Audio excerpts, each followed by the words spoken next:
How's it going, sir? Hey, good. It's not your casting elbow, is it? No, over here. Fine. There's a trout in my future. A big one, probably. Yeah. Good. Well, All right. welcome everybody to On the Fly, episode 3, which is fantastic. I'm Jesse Lange. I'm Don Lange. Don Lange.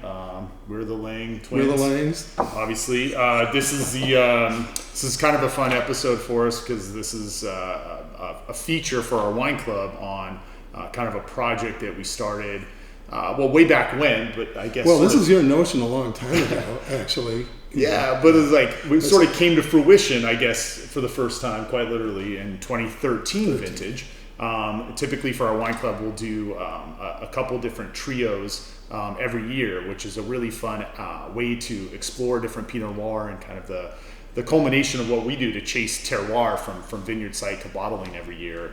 And this particular feature is to focus on one aspect of terroir here in the Dundee Hills, which is elevation. So one key component of kind of that long algorithm of Pinot Noir expression is elevation base, and we have 3 of our estate properties here, 100% Dundee Hills, all farmed by Lange, our Lange winery team here, Lange and Vineyard team, and they're all live certified vineyards through the live certification, but they're very different in the way that the profile of the Pinot Noir is sort of presented by virtue of the elevation.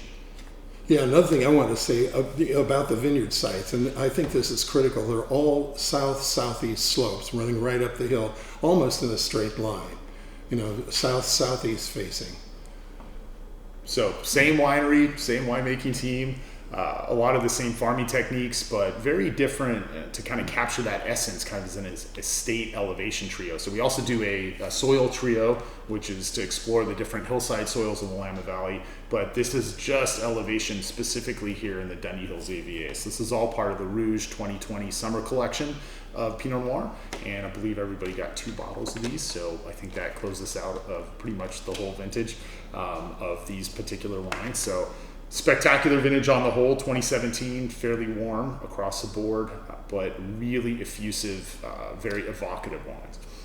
Right, and I just want to throw out a little bit of a teaser here. If we're able to put it together, we'd like to do, because everybody in the club got this trio of wines, we're considering doing a live stream tasting, which would just be a hoot, where we can. We'll be tasting these wines, and you'll be out there tasting these wines as well. So that if we can pull that off, if we can pull that together, be looking for an alert, and I would really look forward to that. So that sounds like a promise. Onward, pretty much, yeah. So I think we can make it happen. Yeah. So we'll take you guys through these, just 3 barrels of crafted. So give you kind of a breakdown on the geography. Since we're in the middle of the Dundee Hills here, broadcasting from our tasting room, our newly built tasting room. And to give you a sense, we're actually going to go down the hill, because profile-wise, elevation can be correlated, generally speaking, with a little bit more ephemeral wines, maybe higher toned wines across the board. Tend to be, they retain maybe acidity a little bit longer because they're later stage in the growing season, the way that they come about. The Mia block is the first block that we're going to taste through. So that's this wine here. It's our highest elevation estate. Wendy Mia Lange purchased this site, so it's named after her, in 2002. We planted in 2004 and 5 respectively. So it's got some vine age now. We have a host of different clones planted up there on the hill, and this is a 3-barrel selection from those blocks up there. So about 750 to 850 feet up there. So at the higher end of the elevation range for the Dundee Hills. The second wine is the 2017 North Block. So that's the probably the vineyard you're most familiar with if you've been, and probably had been here to the tasting room. It's the vineyard that you overlook right out here on our deck. So that site's about like 500 feet all the way up to maybe 725 feet. So there's a bit of a range there, but it's our mid-tier elevation site. That's the North Block, because that looks due north at Mount Hood. And the entire, due north and east at the entire Cascade Range right there, snow-capped mountains. And then the youngest of the three, but by no means a young vineyard, is our Red Side Vineyard, which is just down the hill. It's at about 300 foot elevation, raises up a little bit to like 350. And this site is a little bit warmer. It's definitely our earliest vineyard here on the estate for the properties that we farm in terms of its growing season. And it tends to be really voluptuous and kind of big. So very different sites, and they present very differently in the glass, but that's part of the fun of chasing Pinot Noir, and we're kind of thrilled to capture that essence and present it to you. So here we go. Yeah, it's a tasting fun. I clear for takeoff. So we're going. So Mia Block. So this is two different clones, 667 and 777, that we have planted at the top of the hill. Tends to be really pretty. I think the aromatics are really driven by that high tone cherry, a little bit of that kind of red rose petal, deep dark red rose petal, and really kind of ephemeral notes that float over the top of the wine. So maybe the most floral Pinot Noir of the three. A little bit of kind of a hard chocolate note too, kind of a dark chocolatey note, which is really pretty. Raspberries. A little bit of a kind of like a raspberry cream note too, which is really pretty. It doesn't have as much tannin as the following wines in terms of its structure and its body and shoulders, but it definitely has beautiful acidity, which I alluded to earlier. It's one of those components that being higher elevation, we pick it. This will be 2 weeks early, 2.5 weeks earlier than this site here. So that variation can play a big part into our farming and our selection for picking dates. The bouquet is stunning. It's Yeah. absolutely stunning. Yeah, really pretty. And I think for some people that are out there that are familiar with that 2013 trio that we made for that vintage, the Mio Block, I think, probably took the cake on being everybody's favorite. It's the one I heard the most about over the years, being kind of people's pet favorite of the trio. So you don't have to select a favorite by no means. You can vacillate between them. That's the entire point. But that 2013 Mio Block for me still kind of rings out as one of those wines that speaks to me. And it does show that acid tension all the way across the palate. This is fun for me. I haven't tasted these in a while. I don't know. I guess you've tasted them fairly recently. I haven't tasted them in a while, and this is a great reintroduction. Sometimes we go through these blends and blend it up and bottle it, and it's a while before we get back to it. And it's always fun to get back in there. I guess you only have to live on a winery to get the wines that you want. Hey, yeah. Stuff. So the North Block, switch gears a little bit here on the property. This North Block was planted in 1999, 2000. This block is 777 and 667 clones. It's sort of a real interesting little parcel because it rolls just a touch off to the north, but it's mostly east facing, but rolls just a little bit of a touch. So it's a site that sort of stands out in the context of our older block estate. And the way that it presents tends to be kind of really big chocolate and blackberry fruit. And it definitely has more structural tannins than the Mia Block. Agree or disagree? Yeah, no, I do. And but this one seems to be a little more expansive in the mid palate, than the Mia does. Mm-hmm. It's still got a really profound bouquet, and very similar, I think, in a lot of ways.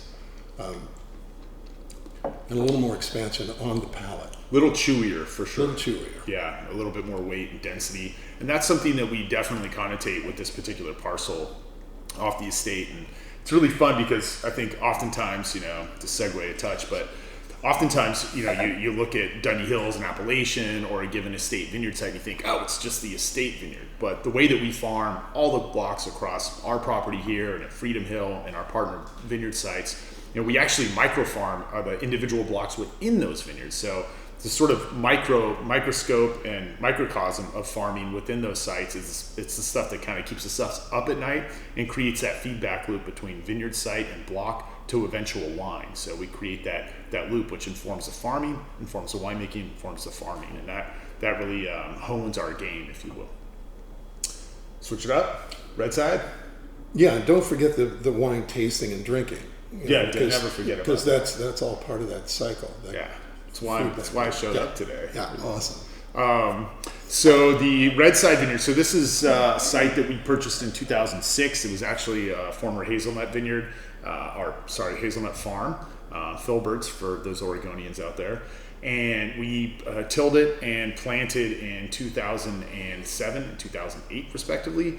This site here tends to be, as I mentioned earlier, our earliest vineyard. I think we all had a good feeling that it was going to be an earlier site, but we didn't know that it would get sunshine from the second that the sun eclipses the Cascade Range there in the east and pans all the way around us and goes down in the west for our late summer and fall days. I mean, this site sees sunshine all the time, so it tends to be earlier. Like I said, we pick it about 2.5 weeks before we do Mio Block, all things being equal, and it tends to provide really unctuous fruit, really red, round, expansive fruit, just really jammy kind of wine. So I hate that term, but I think it maybe is appropriate for describing some of this particular aspect.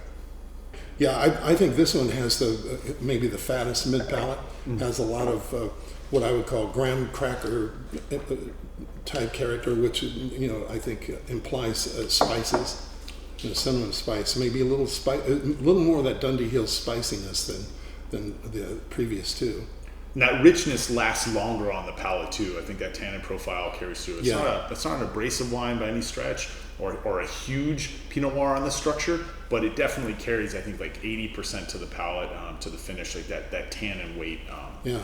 A really, really fun wine, and I think it also has like some, kind of like, what would you say, like, I want to say stewed fruit, but sort of that mixed berry fruit that's maybe reduced just a little bit in there, so it's really concentrated and kind of focused. Lovely. Yeah, spectacular vintage across the board. I said this about the 2017s, or asked I think a week ago or so, and that this vintage for me really grew in stature and in complexity every month that went by. I knew the wines were really good, but I didn't have a great feel for kind of the thumbprint on the wines up until we got into maybe May or June. And they just continued to build and build and build with their personality, and I think just their overall quality. I was really, by the time it was like May, you're like, wow, these wines are incredible. In June, you're like, oh my God, they just added layers and layers and layers. So their momentum was very interesting. They're kind of inertia in the cellar in a way that some vintages are just sort of obvious right off the bat. 2017 wasn't necessarily that way. For me, I knew it was good, but it just grew in terms of its personality, and I think its appeal every single month that went by. Just thrilled to have these wines in release. I find it kind of interesting. It seems like the tannin load in the red side is quite a bit more than the Mia Blanc. Mm-hmm. And I think in some years it would be just the opposite. And I'm not sure why that would be. Something about the growing season probably.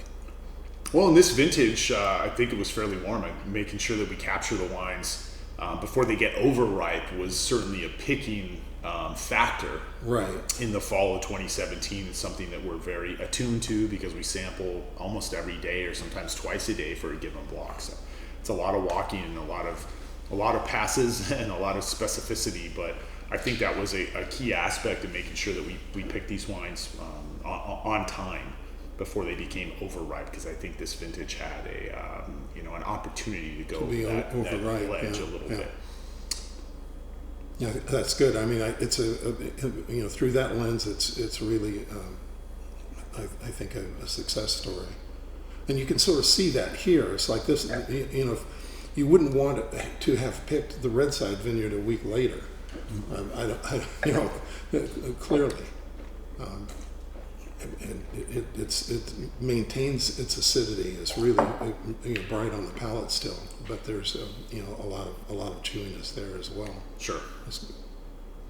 So, I hope you had a chance to enjoy these three wines. I think you can definitely have them individually, which is great, especially if you're drinking by yourself. But I think really the fun part about a trio like this is to see them in context and how they open in the glass. And for me, a really fun thing is that when you see them as a trio or enjoy them as a trio, you might pick out your favorite in the first 10 minutes, And then by the time an hour has surpassed, or 45 minutes has surpassed, I almost guarantee that the wines will develop in a way that will surprise you, and you might have a new favorite by the end of your tasting, which I think is part of the real appeal of Pinot Noir as they develop in the glass.